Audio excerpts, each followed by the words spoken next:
Producing perfume at home. Some people find it hard to find the right perfume.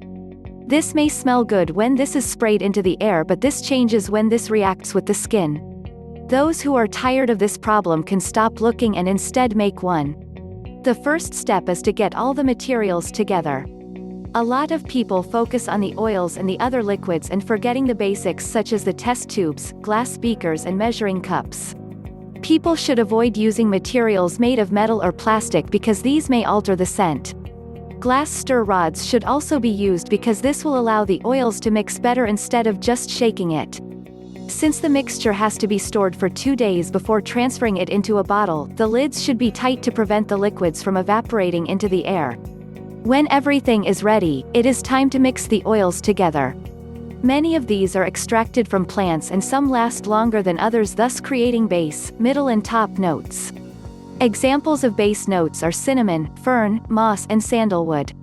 Lang lang, lemongrass and neroli are middle notes, while bergamot, lemon, orange and orchid are examples of top notes. There are also oils extract from animals, but those who detest this can rely on synthetic oils instead. Since some essential oils do not blend well with others, a bridge note is needed to blend it together. The last thing to add before this is stored for a couple of days is a little ethyl alcohol. This may not always be available, so many recommend the use of vodka instead. After 2 days of storage, the last thing to do will be to mix this with distilled water.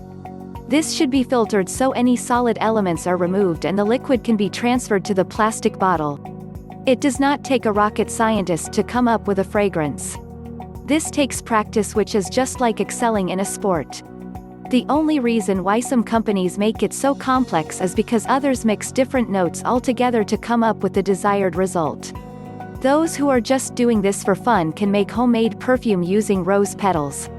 But those who plan to turn this into a business should be prepared to turn the kitchen or an empty room in the house into a mini laboratory. The person does not have to do everything through trial and error because there are books and other sources to get this information. Some even mention the recipe for a certain concoction, which will serve as a guide for anyone who wants to get started. Some of the concoctions produced will not do that good as hoped.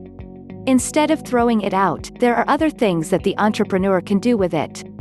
The mixture can be used as an air freshener, for aromatherapy, to make scented paper and more.